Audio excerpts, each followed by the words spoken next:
to our meeting tonight. First thing we'll do is introductions. And so when you're asking a question or whatever, turn your cameras on, but when you're not or introducing yourself, we ask you that you turn them off so it doesn't get too confusing. So I'll introduce myself first. My name's John Carton. I'm chair of the committee. I am James Davenport. I'm vice chair of the committee.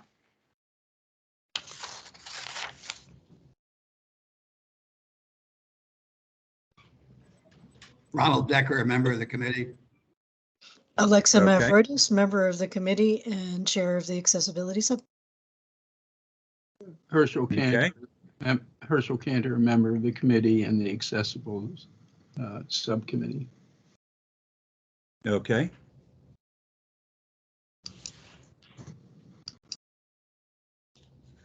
Other committee members? Hi, everyone. This is Francis Kroll, a member of the committee. Okay.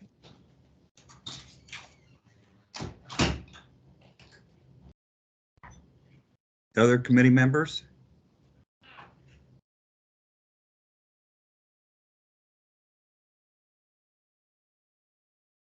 Any other committee members out there? If not, let's go to staff. And I'll start. I'll just call on staff as to go down the list. Pierre Holloman, Assistant Transit Chief. And I see next is Clinton Edwards. Good evening, Clinton Edwards, Transit Services Manager. Diana. Okay. Diana Isasa, Project Manager with the Transit Bureau. Okay. Kirk. Kirk Dand, Arlington County's WMATA Service Coordinator. All right.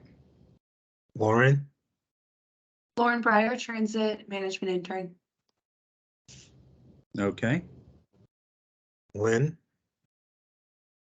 Lynn Rivers, Transit Bureau Chief. All right. Good. Paul.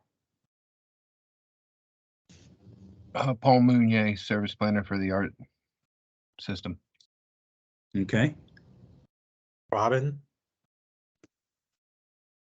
Good evening, everyone. I'm Robin McElhenney. I'm the Transit Capital Program Manager. All right. Stephen. Stephen Frazier, Transit Marketing and Community Outreach Manager. Okay. And Mr. Chair, I believe that's all the staff. We do have several members who have joined us. And we also have several guests on the phone as well as on Teams. Okay. So I'm going to ask the guests to introduce themselves if they will. Also, Ryan Jones from Arlington Transit. Okay. Hi, this is Andre Stafford, Metro Bus Planning, Virginia Bus Service.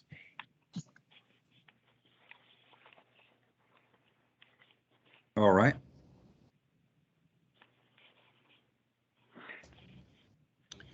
Okay, so we have members of the public. Hi, this is Doris Ray, and I'm a member of the Disability Advisory Commission and also work at the Independence Center of Northern Virginia, and just happen to be a member of the WMATA Accessibility Advisory Committee. Okay. Other members of the public?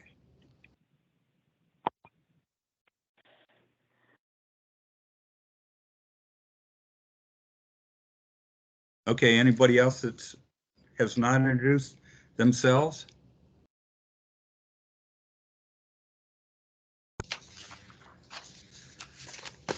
Okay, any other members of the committee joined? I'm Harvey Berlin. I'm a member of the Transit Advisory Committee. Okay. Hi, Patrick Thompson joined, member of TAC. Okay.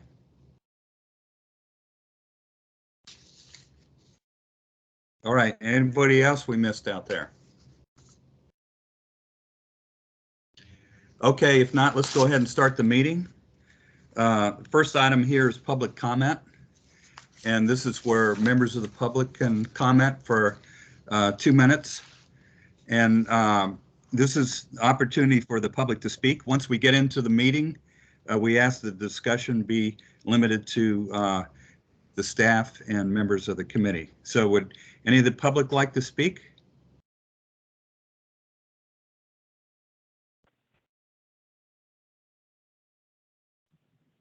Okay. If Hi, not, this is Doris Ray. I just got unmuted. I was having trouble unmuting. okay, that's fine. You've got 2 minutes here to share with us anything you'd like to. Thank you. I, as I said, am a member of the Disability Advisory Commission and also a member of the disability community. So Independence Center in Northern Virginia is a community resource center serving people with disabilities, people with all types of disabilities of all ages. And we are concerned about a number of issues. The first being the apparent resurrection of a proposal for changes in STAR services that was presented last year by staff, but we understood to be withdrawn in order to have civic engagement to discuss the kinds of changes that might be made and then prepare a new version. So we want to express our concerns about that if this comes up at this committee. And also here at the TAC, we want to express concern that the taxi industry is seeking increases in fares, and yet the service provided to the riding public, and I certainly am a regular taxi user in Arlington, and the service has gone downhill since 2017 and is deplorable when it takes sometimes an hour, even 2 hours to try to get a cab. And yet full paying customers are expected to pay increases now. I think that the TAC should scrutinize that and not let this go forward. Thank you very much. Okay. Thank you, Doris, for sharing your thoughts with us this evening. Okay, Pierre, do we have a quorum at this point? Yes, we have a quorum. Okay. Let's go ahead and consider the minutes, approval of the minutes from the January 17th meeting. Do I hear a motion to approve those? So moved. Is there a second? Seconded. Okay, any discussion of the minutes? If not, all in favor say aye. Aye. Aye. Aye. Any opposed say nay.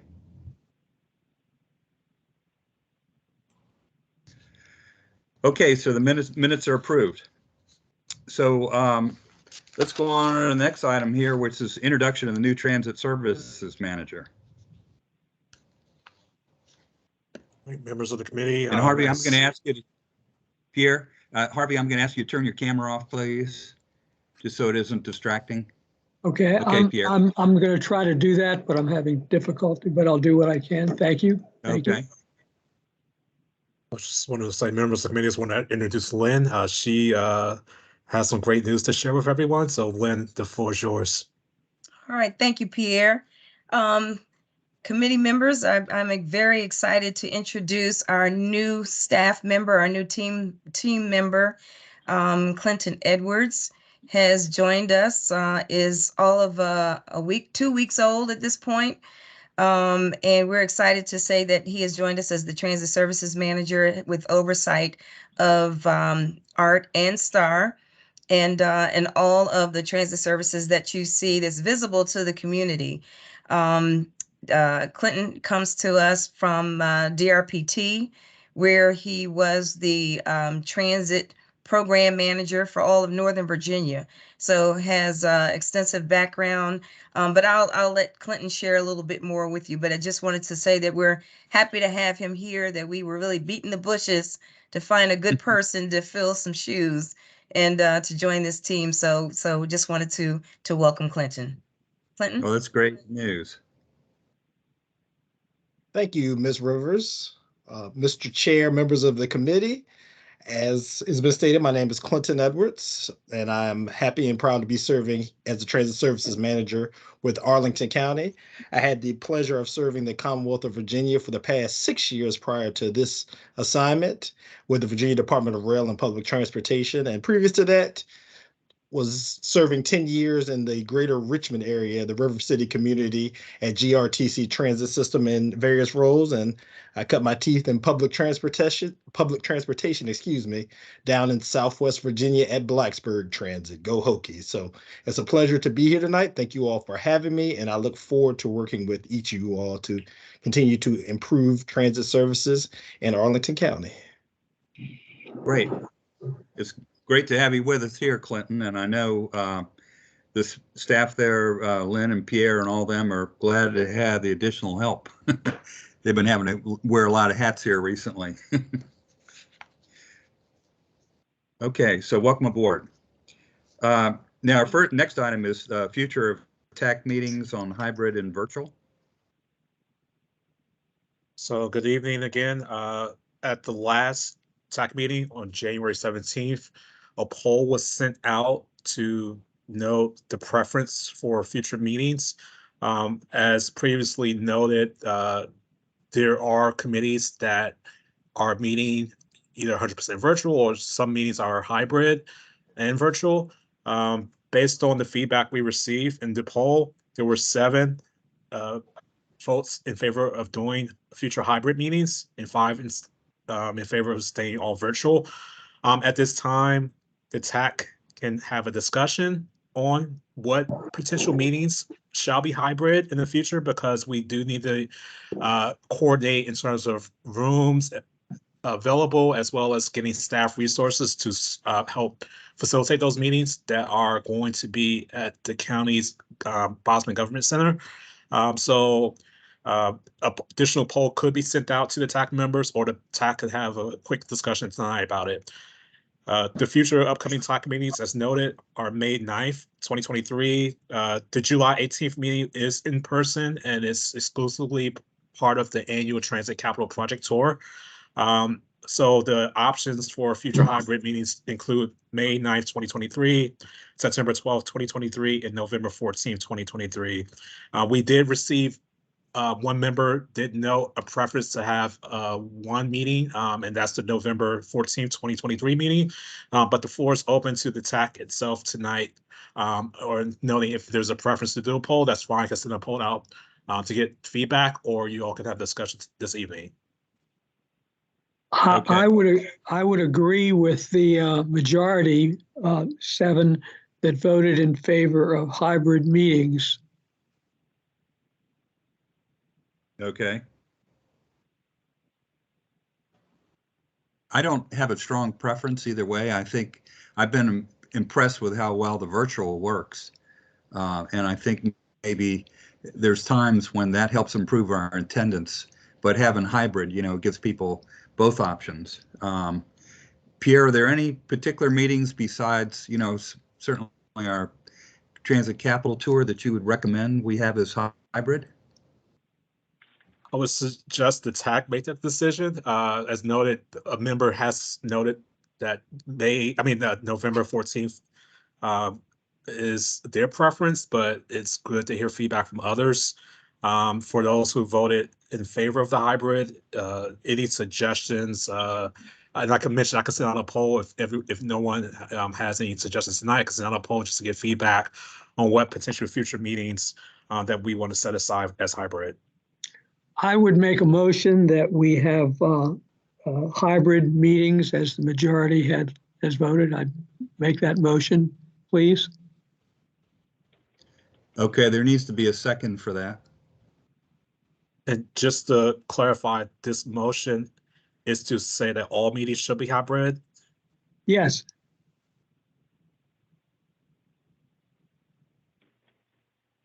My I'll thought, second just on to that. Okay, interject. wait just Go a ahead. minute. Let's see if there's a second.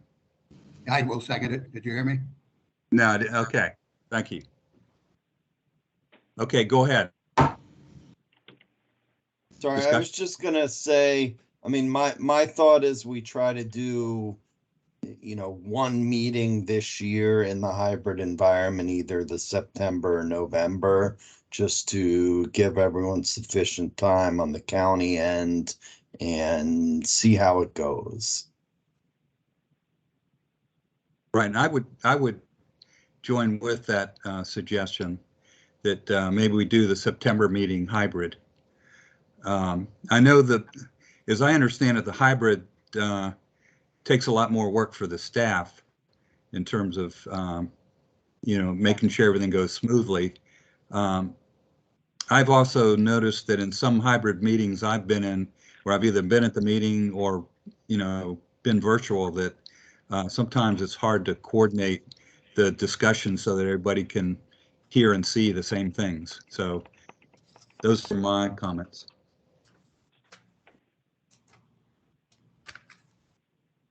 Any other comment on it?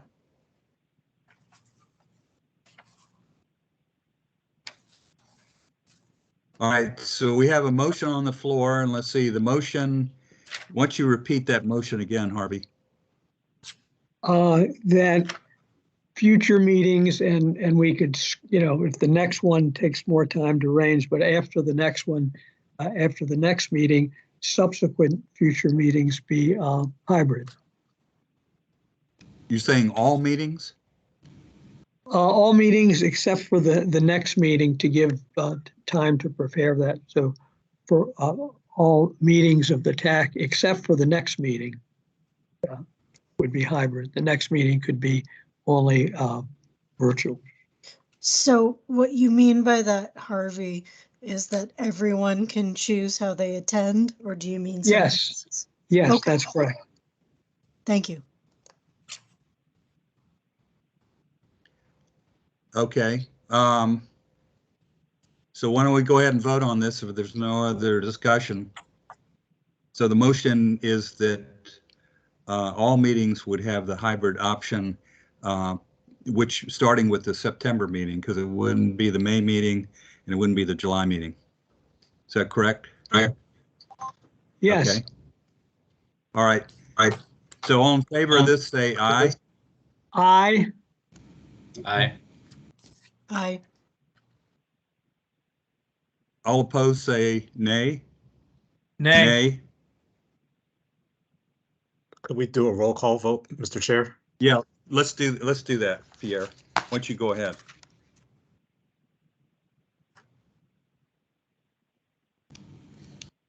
Just quick before we do that, I want to clarify. So the option is hybrid, meaning there's a room in the Arlington County building that would be set up, that staff would have to set up. And then there would be some sort of audio equipment where folks could stream in and they could choose how they attend. Yes. Okay.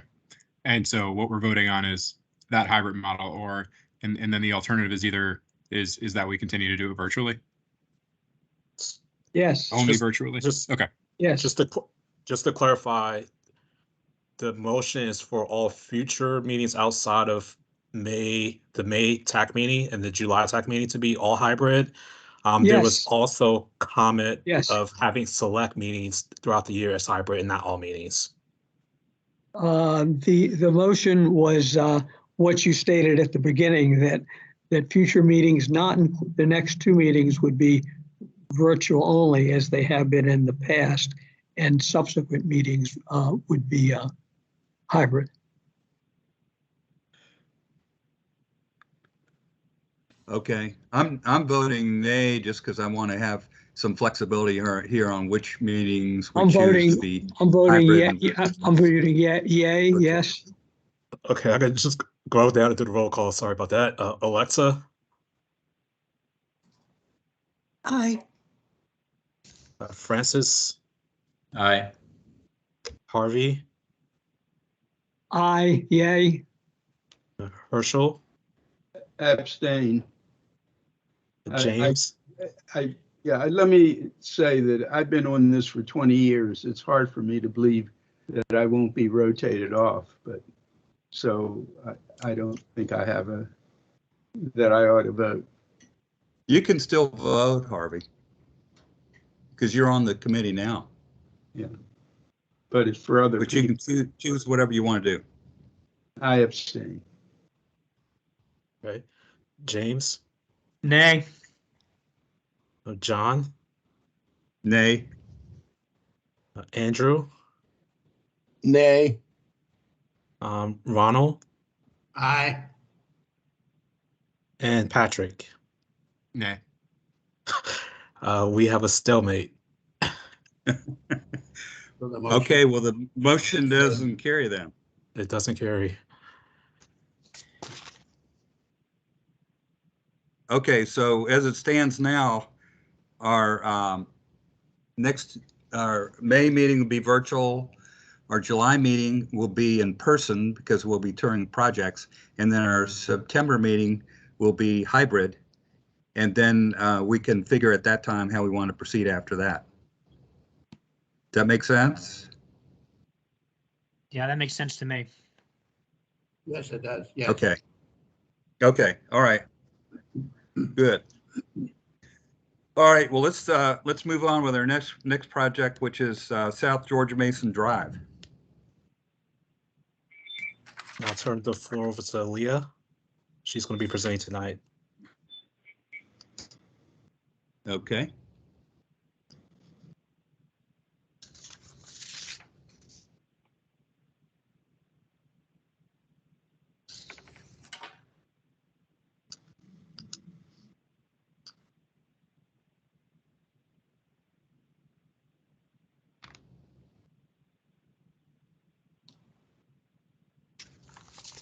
Leah, you're muted. Can everyone see the presentation? Yes. Great. I can go ahead and get started. My name is Leah Gerber. I am a transportation planner, really focused on bike and pedestrian planning within TPCPM, which is the Transportation Planning Capital Program Management Office, which is a sister bureau, you could say, to the Transit Department, all located within DES. And I'm a project manager for the South George Mason Drive multimodal corridor study. I want to preface that we're going into phase 3, so this will be more of a preview to upcoming engagement, and there will be opportunities to learn kind of more about the full intersections we'll be presenting on March 22nd. Okay. So a brief Now, before you overview. start, let me just say something before you start. I'm going to encourage people to save their questions to the end so that we make the best use of our time. So go ahead. Yeah. Go ahead, Leah. Thank you. That would be great. And I made sure I'll keep the presentation somewhat brief because I know Pierre mentioned wanting to have some time for Q&A and discussion. So definitely willing to take those questions. So first off, I'll be going over kind of a study overview, why we're doing this study, and then talk a little bit about, what we heard from the first 2 rounds of community engagement. The first round was really about existing conditions on South George Mason, and then the second was we presented a few corridor-wide cross sections that we brought to community engagement, and then I'll talk a little bit about next steps. So the study goals, really the purpose of this study is to develop our preliminary plan to improve safety along all of South George Mason Drive. And I want to emphasize that this project is multimodal. So it's really gained at people who are, walking, rolling, riding transit, cycling, and driving. So we're really trying to improve safety and access for all users. And there's a few things that are really kind of guiding this study. The first being county planning guidance. So we have, the modal elements like the bike element, the pedestrian element, the transit element of the master transportation plan. We also have data analysis and research that we did in coordination with consultants who are working on this study. So really looking at traffic speed and how the road is currently being used. Also interdepartmental coordination, so really working with partners in Department of Recreation, CPHD, which is community planning, to really think about how we can kind of improve the corridor really through multiple lenses. And then also, last but definitely not least, is public engagement. So how does the community, see South George Basin now, and how would they like it to look, in 5, 10, 15 years? And this is the study area. So you can see really at the top of the screen here, we're starting at Arlington Boulevard and then traveling down through Columbia Pike to end really right at the Fairfax-Arlington County border. You can see that that's the entirety of the study area, but what we're focusing on for this 15% design is really the southern portion from Columbia Pike down to the county line. Leah, your slides don't seem to be advancing here. Oh, really? Yeah. Oh, For me weird. too. I'm just seeing the blue slide. Oh, really? Let me try a different way. Maybe I'll just try to share it on. Thank you for letting me know. I would have just kept going. I'm gonna try to do it online and see if that helps.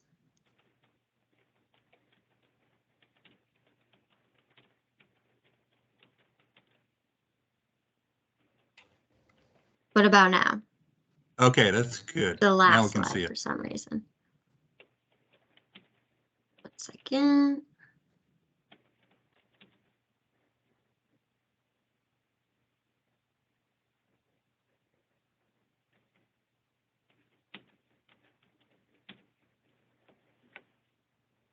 Sorry for the technical difficulties, folks.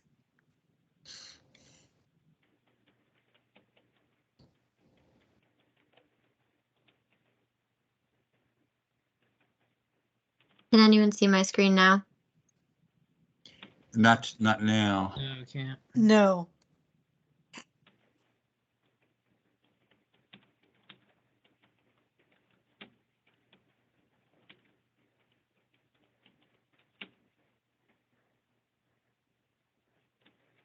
What about now? There you go. We see the first page. Is this the second page now or still the first Yeah, page? yes. Yes. Meeting You agenda? got it now. Yeah. Okay. I think we're back. Sorry about that, everyone. Can everyone see the study area? Yes. Yes. Okay, great. So I'll start over just because this is a important part. So this is the 2-mile study area that I was mentioning earlier. Now you can actually see it starts at Arlington Boulevard toward the top of the page and travels down through Columbia Pike and then hits the Fairfax-Arlington County border. As I mentioned, that's the entirety of the study area, but we'd really aiming to submit a 15% design for the southern portion, mostly really to basically have that 15% design ready so we could submit it for grants when those do come up. We divided the corridor into these segments kind of based on the cross sections of the existing road and also just neighborhoods. So really segment 1 is Arlington Boulevard to Columbia Pike that you can see highlighted in yellow. We have segment 2, which is Columbia Pike to South 4 Mile Run Drive, highlighted in that pink color. And then finally, South 4 Mile Run Drive to the county line, highlighted in the teal color. And you can see some of the assets that are along this corridor. There's parks, we have the WNOD trail and the 4 Mile Run Trail. We have multiple schools. And it's also important to note that we have 2 Vision Zero hotspots. So these are areas where we have, pretty high crash rates relative to the rest of the county.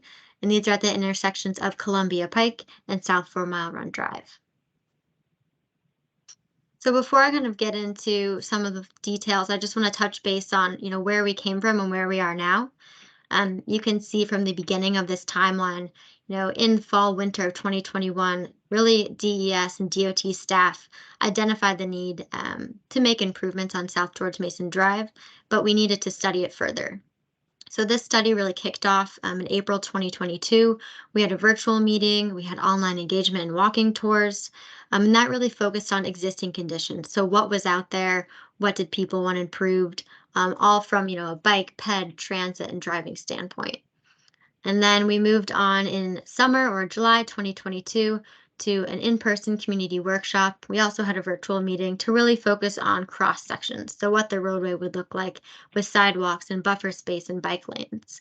And you can see now we're meeting specifically on intersection concepts. So we'll have a virtual community meeting on March 22nd, 2023, which I'll talk about in a little bit.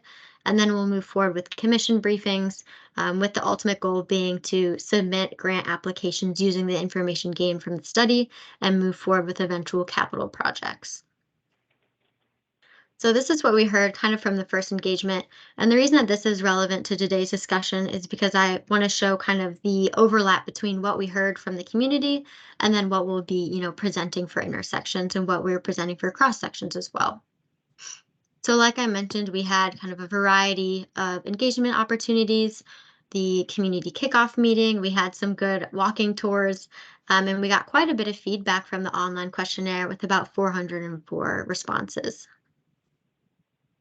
You can see the perception of safety by mode. So we basically ask, how safe do you feel while traveling on South George Mason Drive using these different types of transportation? You could see generally with bikes and scooters, people felt very unsafe or unsafe. It starts to improve a little bit with pedestrians, but not much. Driving, generally people feel neutral or safe, and transit users as well feel, generally neutral or safe. We asked people, what changes would you like to see for all segments? And we divided those into 3, but generally the responses were the same. So you can see that 50% of people wanted safer intersections, followed by protected bike lanes and slower vehicular traffic. But it's important to note that additional crosswalks were high on the list. We also had this map that had about 625 pins, and there were quite a bit of, comments and concerns regarding intersections. I've highlighted some of those comments here, but generally a lot of those comments were about Arlington Boulevard and South 4 Mile Run Drive and Columbia Pike, where we do have crash hotspots, and there are, quite a few issues. But we also had, concerns about long crosswalks, short crossing times, things like updated curb ramps at other parts of South George Mason as well. So then we had phase 2, where we kind of introduced these quarter-wide concepts through, virtual community meeting, once again, an online questionnaire and a community workshop. And what we found was that people kind of once again ranked their priorities based on each section. They were generally the same. So 70% of people ranked a bikeway as one of their top 3 priorities, with sidewalks being the second, and then vehicle travel lanes as the third. It's important to know that for segment 3, which is Columbia Pike to the county line, that sidewalks and a dedicated bike lane were swapped. So sidewalks are actually ranked as the highest priority. This is just an overview of kind of which concept provided the most benefit. And you can see here that generally, concept B was perceived as providing more benefit, specifically looking at public transit for this group. And we can also see here the preferred alternatives, which I'll talk about in a little bit. I think generally it's important to note that concept A was the concept that had 6-foot sidewalks, buffer space, but did have protected bike lanes on the street, while segment B kind of has all of these same upgrades, but has a multi-use trail on the east side. And across all preferred segments, we had essentially this concept B, which I'll talk about in a second. Once again, comment themes, we had an area for open-ended comments. A lot of these related to parking concerns, reiterated support for the project, and just concern for the interaction of people using a potential multi-use trail. So this is what's here today on segment 1. You can see highlighted in the corner, it's Arlington Boulevard to Columbia Pike. This is what we have here today. You can see we have, 2 travel lanes in each direction, a pretty narrow buffer space, 4-foot sidewalks, 3-foot buffer, and parking. The preferred concept is right here. So you have the east side trail, widening that buffer space, narrowing some of the travel lanes, removing parking on the east side, maintaining it, and actually widening it a little bit on the west side, and widening those sidewalks. Segment 2, this is what you have here today. This is by Barcroft Apartments. So from Columbia Pike to South 4 Mile Run Drive. And I should note that what we're proposing is all within the existing right-of-way. Here, we're really gaining that space from reducing the median and also reducing some of the travel lanes. And then finally, this cross-section from South 4 Mile Run Drive to the county line. This is what's here today. Once again, we have those pretty narrow sidewalks, narrow buffer space, pretty large vehicular lanes and median. And this is continuing that east side trail with the wider buffers, maintaining parking on both sides, narrowing the median, and narrowing those vehicular travel lanes. So next steps. So like I mentioned, here's the visual. So really kind of getting an idea of what we heard from phase 1, which is existing conditions, what we heard from phase 2, the corridor-wide concepts, and now we're moving into intersections. So we have a few upcoming public engagement opportunities, the first being a virtual community meeting starting at 7 p.m.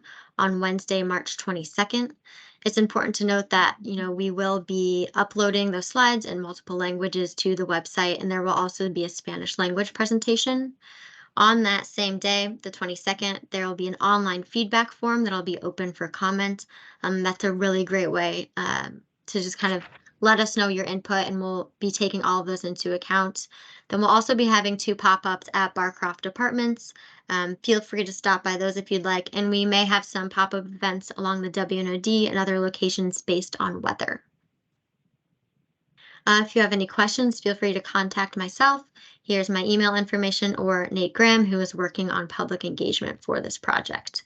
I know that was quite a bit of information, but I wanted to keep it brief so we had some time for a Q&A and discussion. So if there's any questions, feel free to let me know. Okay, Leah, I've got a question for you. What, and a comment. What were the 2 Vision Zero hotspots along there?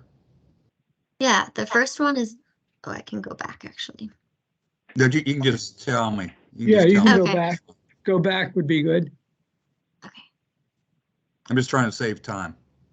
So it's these Vision Zero hotspots highlighted on the image with the red dash circles. So the first is South George Mason and Columbia Pike, and the second is South George Mason and South 4 Mile Run Drive, both major and minor. Okay, no surprise. The only comment I have here is I'm a little concerned about narrowing the travel lanes on this road because particularly when we're running big art buses and other buses along there, it's problematic to have a narrower lane and trying to share it with bikes and everything else. So I'll leave it at that.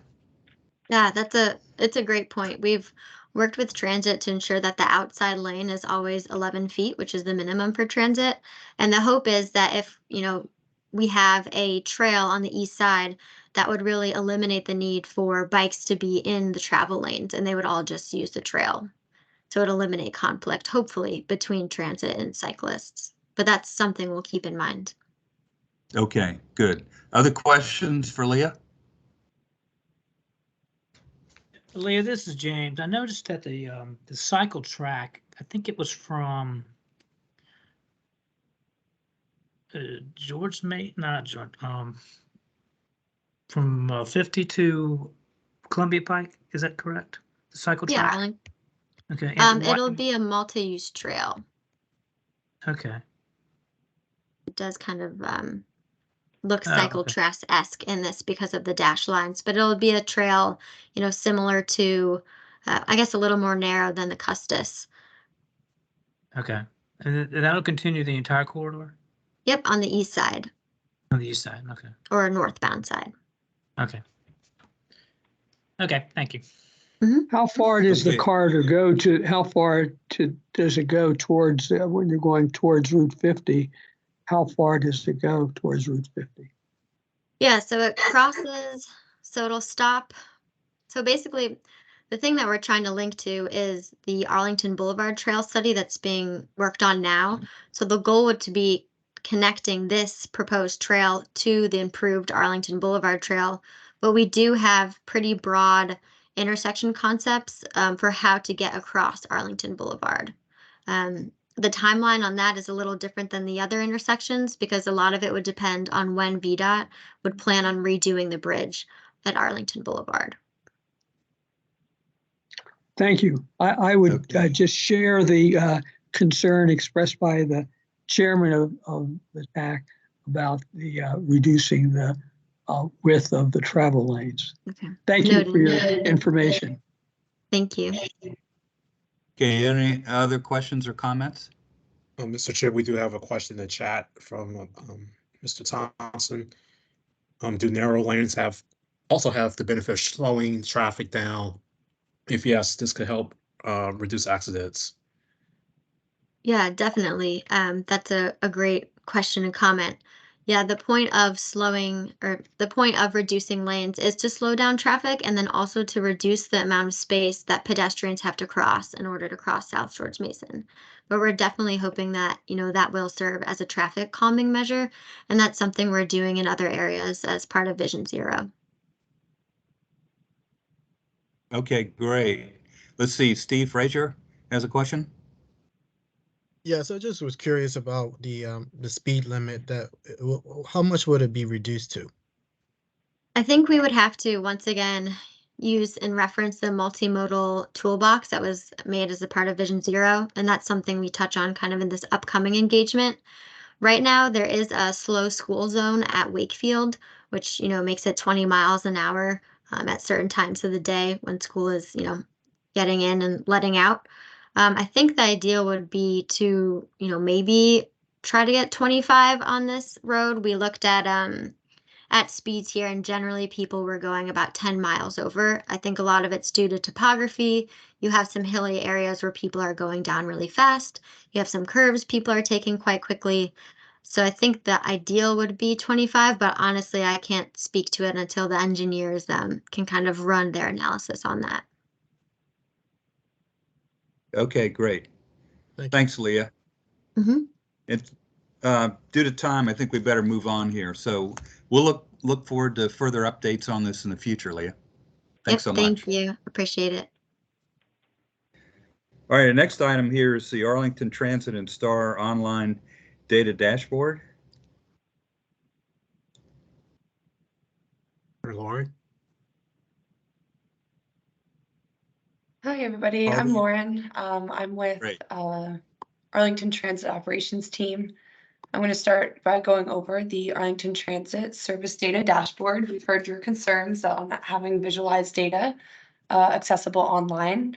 And yeah, so our goal that we kind of worked together was that this dashboard would be a tool to capture, visualize, and share with the public arts service performance data, and making sure it was an interactive tool that could be that had graphs, tables, and summary text in order for us to maintain data transparency.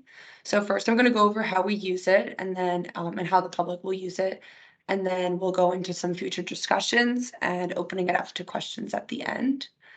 So and you'll be able to receive a link after this that takes you to this public page. Right now, it is a demo page, but this is something of what it would look like. Underneath one of these tabs, you'd get Transit Performance Dashboard, and this is the beginning of it. Down here, there's a little tool that would open it to full screen mode so that you can see it fully. We have 6 performance metrics that we have at the top. These are all clickable that you can share, that you can change to. You can also use this arrow down here. All 6 have the same format. You've got the title and legend in the top left corner. The legend has both different colors per year as well as shapes for accessibility. You've got the label on the left. In this case, we're looking at ART system-wide ridership. So you've got passenger trips with months on the bottom. Underneath the months, you've got a summary text that gives an idea of what you're looking at, including where the data is sourced and a link to the PDF versions. As well, on the right, you have these, we have the table with the same information, and all of these tabs will have in the upper right-hand corner selection menus. So in this case, we're looking at ART system-wide ridership, and I love this tool for a couple of reasons. You can compare over time as one of the useful notions of this. Also, holding over each month, you can see the numbers as is. So, for example, I've selected 2019 and 2022. You can see the comparison of where we were and where we're going. So this is system-wide. I've broken it down as well to route level. again, I go to the upper right-hand corner and you can search by route.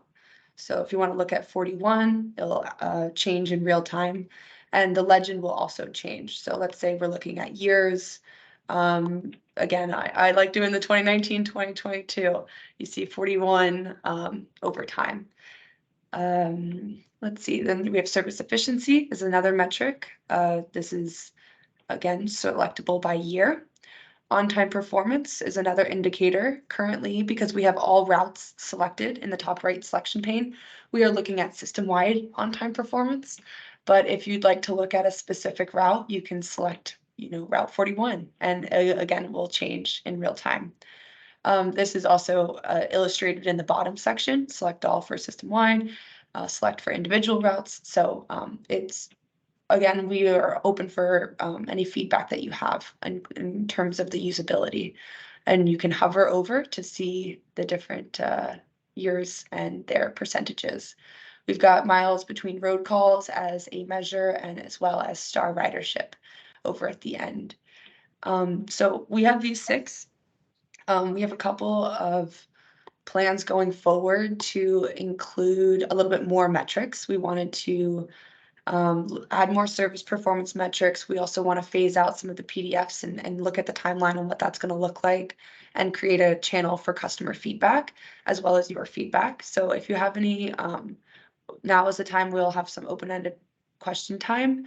But we would like to have any feedback after this time right now to be emailed to Pierre by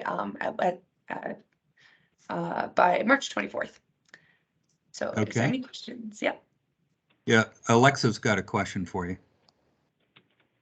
Yes, I just was wondering, I'm always concerned about accessibility, so I'm wondering, do we know if this website is usable by folks using screen readers, like blind people that might need, to be able to see the data, as text? It's my understanding that Power BI is readable by with that software.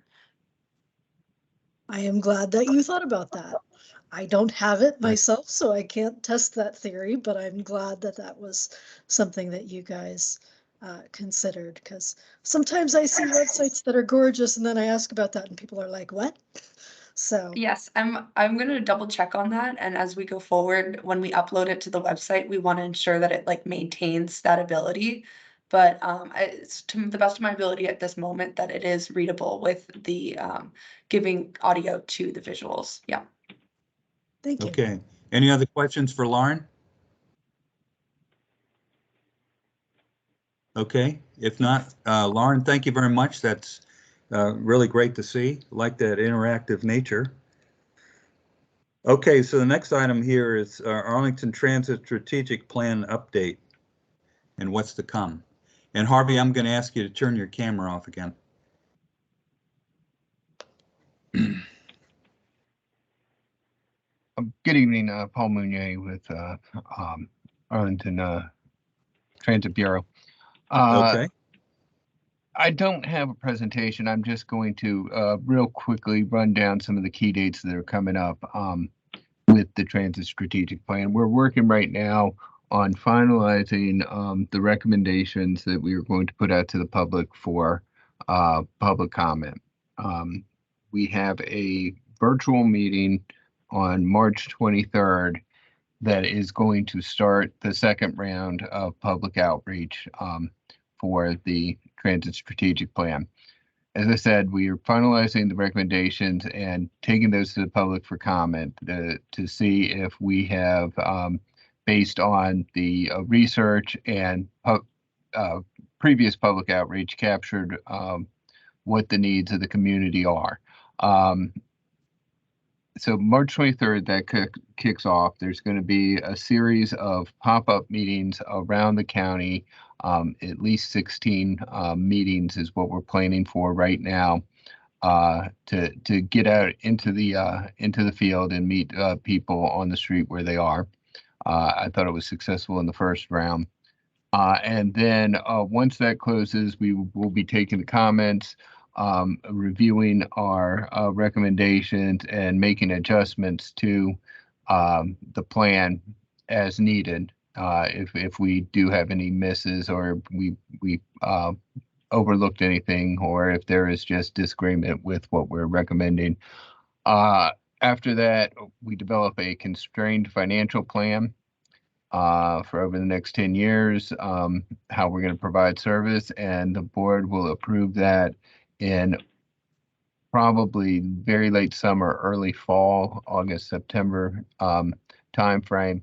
I would say that I would probably come back to this committee in May once we have completed the public outreach to give you a summary of what the public outreach is and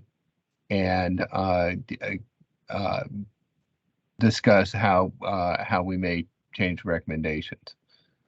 So that is a quick summary of what's going on. Are there any questions? Okay. Any questions for Paul?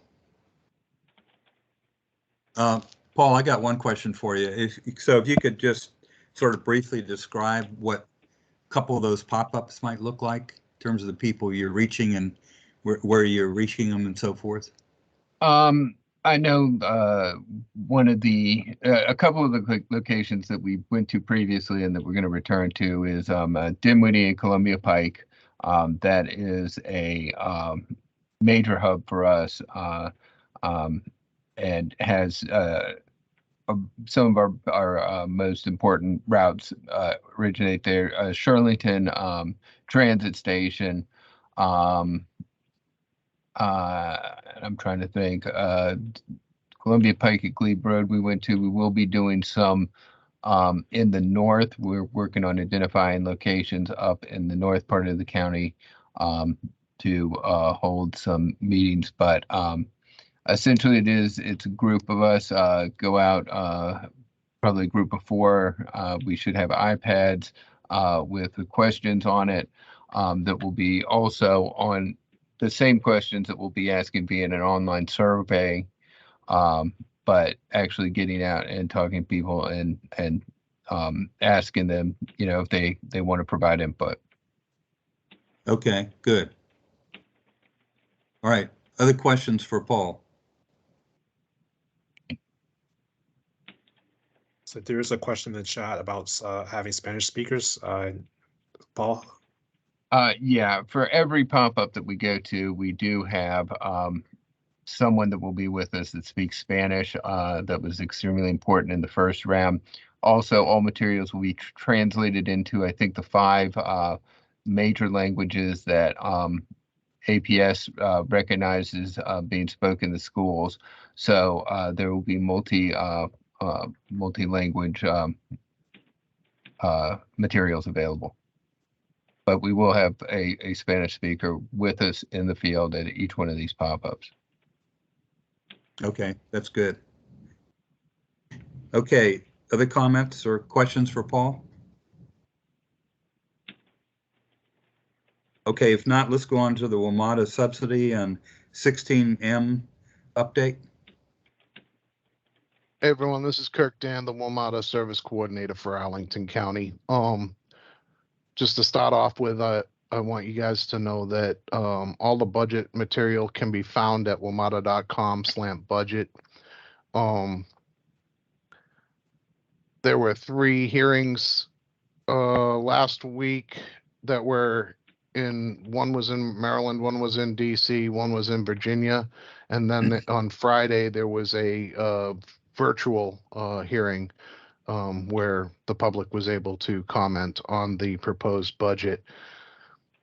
I'm going to share my screen for a couple of slides.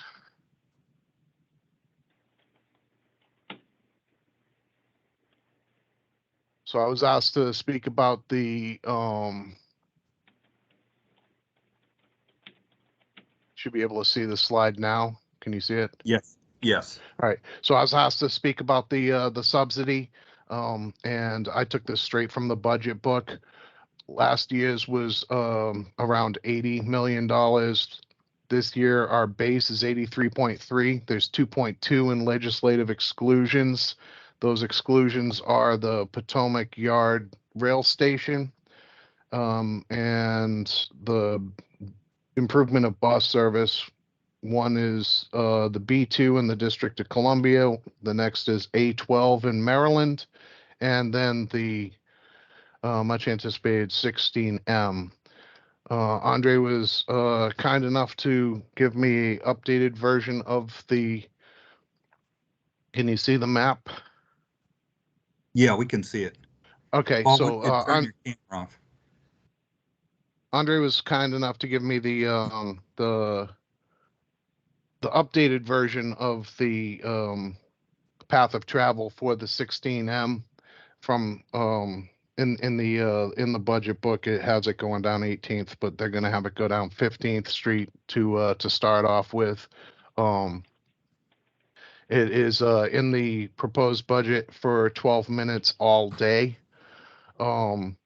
We have applied with NBTC to have 6 minutes in the peak period in the peak direction.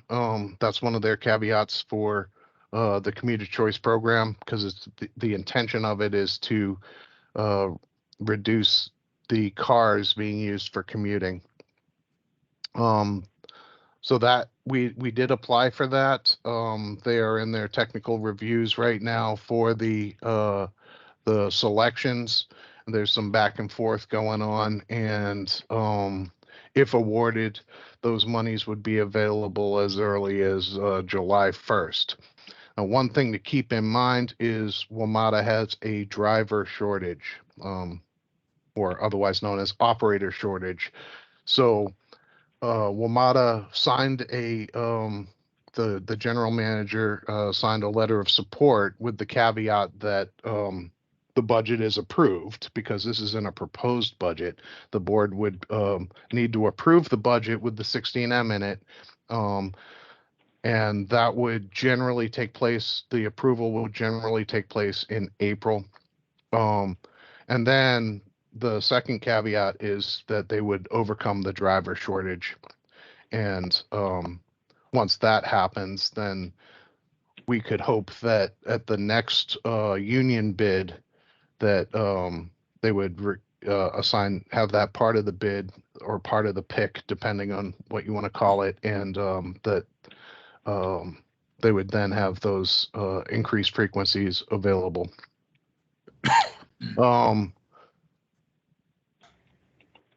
The capital improvement plan has us, and this is part of a years out type of thing, but in this fiscal year 24, we're looking at 24.1 million being assigned to Arlington, and it's divvied up based on the amount of the service that is in your area.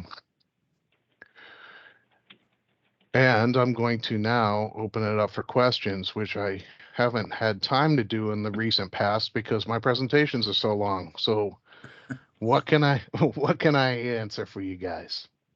I got a question for you. And that is, in terms of the money that's in the budget there, is that in sync with what the county manager has for Metro?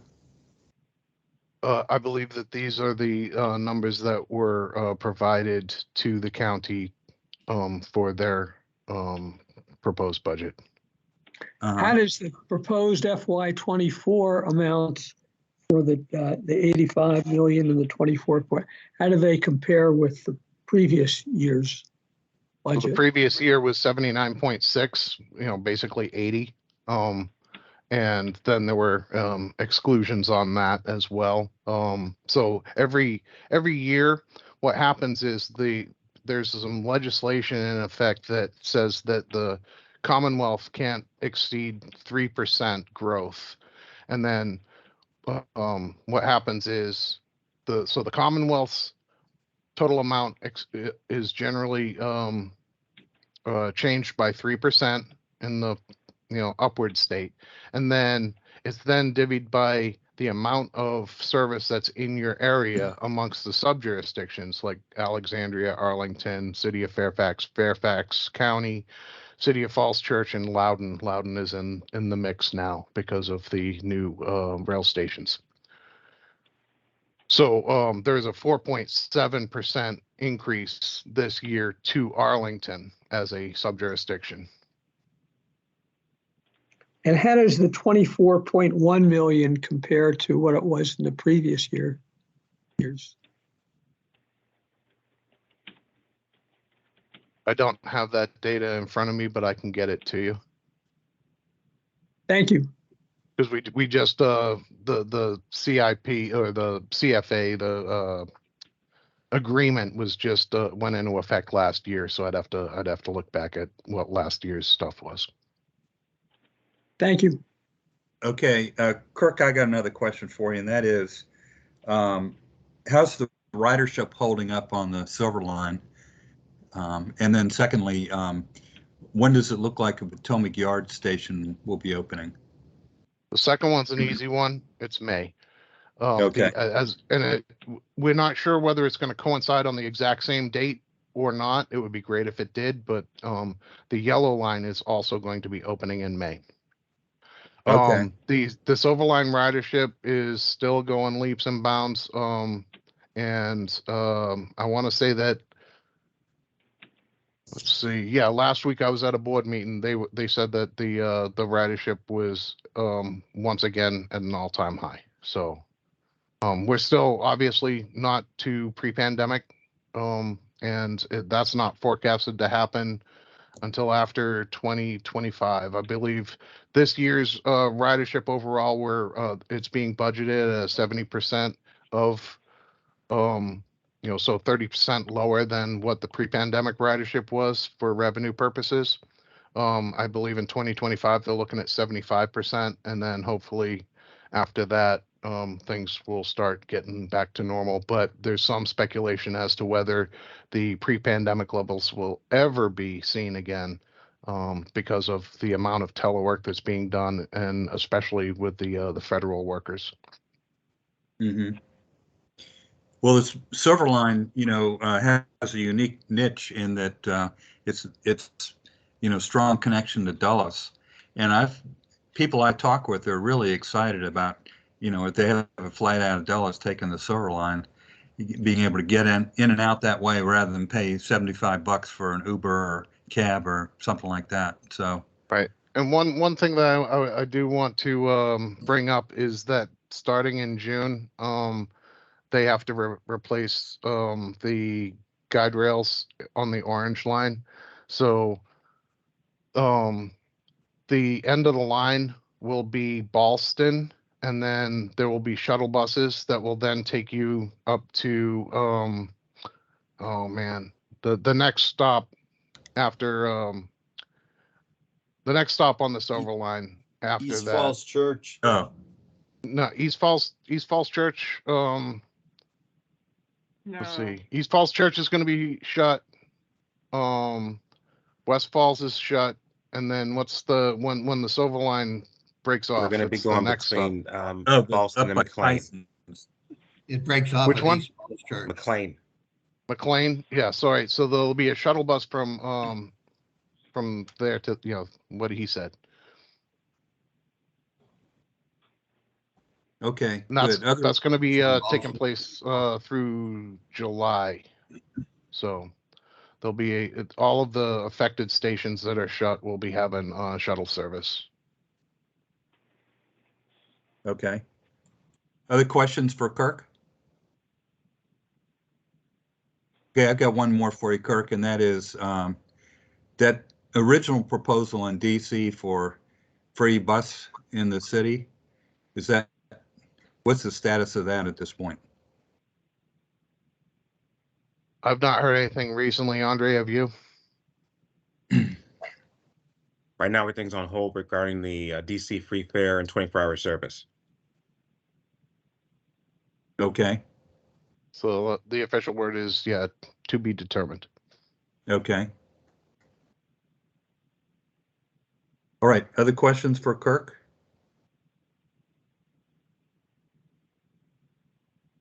All right. Thank you, Kirk. Appreciate it. Be safe. Okay. Okay, our next item here is the report from the Accessibility Subcommittee. Alexa?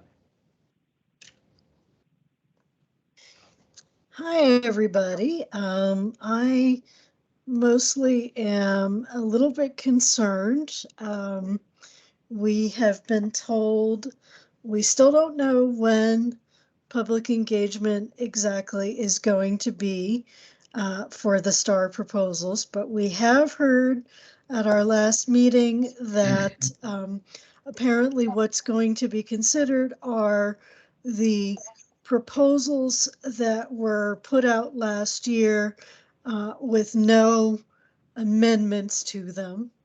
And on the one hand, I understand, I think the idea is making sure that everybody who is able to make comments on the proposals sort of gets the same thing to look at. So I can kind of understand that, but I also feel troubled, and I believe that we heard the same thing from some of the people that gave. Missing middle study, what is the distance from Metro Rail stations? I think somebody may need to mute themselves. Anyway, my concern is that the subcommittee and the many people that gave us public comment through our meetings are concerned that if no changes at all have been made to the proposals, have we been heard? Just off the top of my head, one of the things that I can think of that folks were concerned about was there was a proposal to change reasonable accommodation, the way reasonable accommodations worked to something that was, I can't remember exactly, came from a particular sort of standard. And one of the things that quite a few people from the quite a few people giving public comments said were, nobody actually looks at that other manual. The odds that star riders are just going to know that off the top of their head is very slim. And I recall the feedback that we had gotten at that time being, oh yeah, that makes total sense. We're going to look at that again. So my question is if the idea is just the county does have all of that feedback, but is planning to look at it later when they look at everything else, that's one thing. If they're just like, oh, we're starting from zero again, I'm concerned. So I am very torn about this. I am glad to see that we have the proposals to comment on, but it doesn't seem like, it wasn't my understanding, and I don't think it was other people's understanding that this was the way things were going to work. So again, I'm a little concerned and confused. I'll just say it that way. And I think we may have some folks here at this meeting listening in who are concerned about the same thing, I believe. I know there were a couple of people that asked me, for the link to this meeting. So I think we probably have some folks that feel the same way here with us now. Okay, well, we're going to keep the comment to the committee and staff at this point. We've passed public comment.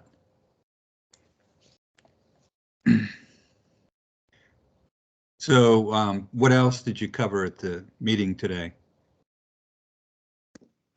The other things that we covered, we had a few presentations, although most of the meeting was taken up with people giving public comment on this, and again being concerned that they had already commented, and that we had, our understanding had been that their proposals were going to be looked at again, and Lynn made very clear tonight that that is not what happened. Again, I don't know whether, I had that impression falsely, but it certainly seems like I'm not the only person who did. So I am very concerned that, what's going on, how's it going on? I do look forward to there being a public comment process, but I'm really troubled by this.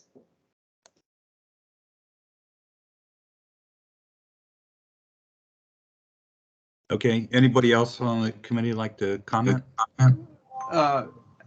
Yeah, I was not surprised that they had the same proposal, but I have the same kind of negative proposal, negative view of the proposal that I did 6 months ago or 9 months ago or whenever it was. In particular, I felt that it was a study that was undertaken to see if we could, if looking at comparable systems and seeing if we could save money and still meet ADA standards by finding some other jurisdictions which were doing less than we were, but still considered to be meeting ADA standards. And I don't think that is a very good way to undertake a study, but that was my view of how it was undertaken. So it wasn't, I mean, there are other ways you could do it. Can we, within the same budget, can we bring better service by making some changes or other things? But I think that the way the study was done was to look for ways to cut service, and as I say, still be within ADA, and had some bad aspects. I thought, for example, people going to medical appointments, having to schedule in advance their pickup, and it may be very costly to the system, but I don't know anyone who goes to doctors who knows when they're done. Yeah. I definitely agree with that comment on the proposal. Again, I mean, I'm not entirely shocked that nothing changed, but I do have this sense that people were, I guess, trying to thread a delicate needle and make people feel listened to, but then it just ended up, oh, we're back to square one with this. And I mean, part of it may just be, how public comment needs to work, but I think we've got some angry people, and I think they're probably angrier now. I'll just say it that way. I had another procedural concern, which was I was given the impression that this might be something that they wouldn't need to send to the county board because it was just an operational change. And I think the change is large enough, the proposed change is large enough that it should certainly go before the county board. I agree with that as well. I do have the sense that there has been kind of a pattern of trying to change the policies and, give just enough information to people that people feel like they can say something, but not really, without really any way for, their concerns to be clearly addressed. So I have that concern as well.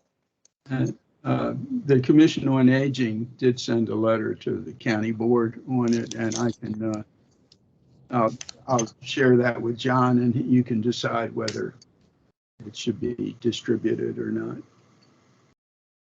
Okay. All right. Any comment from staff on this?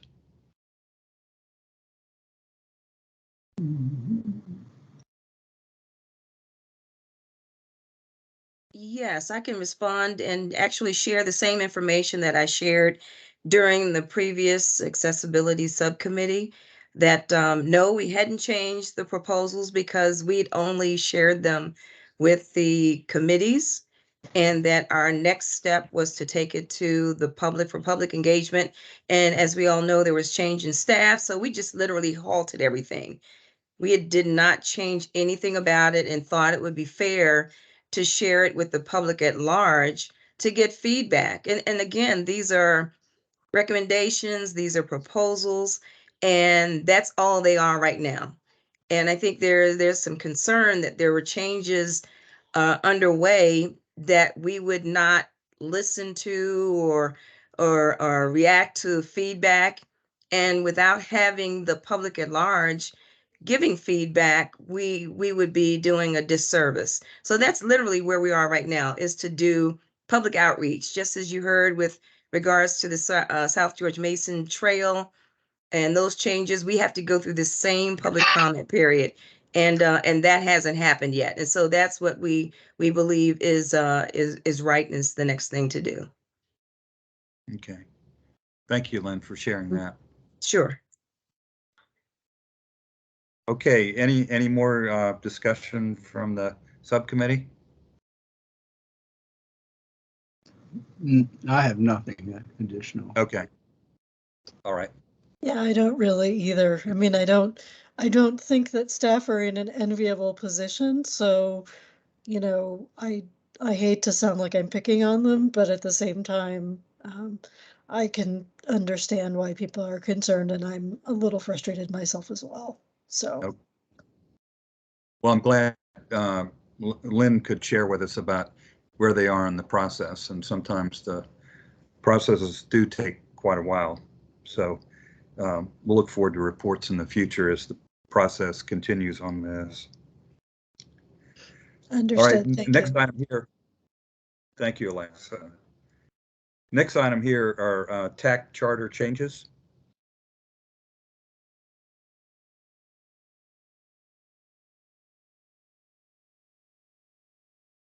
Good evening again. Just wanted to give everyone an update. Last September, actually, we had discussions in regards to potential changes to the TAC charter. And it was supposed to be a nexus between the TAC charter as well as the Bicycle Advisory Committee, as well as the Pedestrian Advisory Committee. And those charters are in the final stages of review. And hopefully, fingers crossed, we will have something to share at the May TAC meeting to link all the three charts together. So staff has been working a lot to get this into some form to share, and we are slowly getting there, and we will hopefully be there by May. But I don't have any other updates at this time. Okay, great, Pierre. Appreciate that. So I guess your goal would be to get it to us ahead of the meeting so we could review it in advance. That's correct. Yes. Okay, great. Okay, I see Kirk's hand is up. Yes, I just I wanted to follow up with the answer to the question that I couldn't answer earlier. So this year's CIP, the capital monies is 24.1. The last year's was 22.8, so there's a $1.3 million increase. Does that answer the question that had been posed to me? Okay, thanks, Kirk. I appreciate that. All right. Okay, any additional items from the committee members and staff?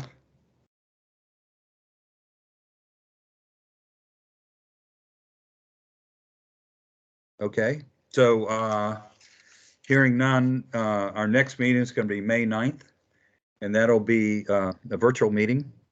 And then in July, I guess at a date to be determined in July, we'll be having the capital projects tour.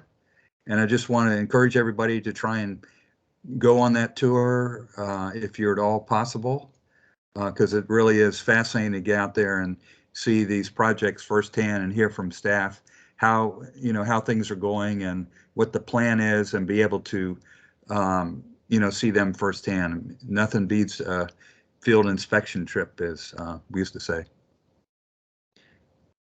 All right, so do I hear a motion to adjourn the meeting?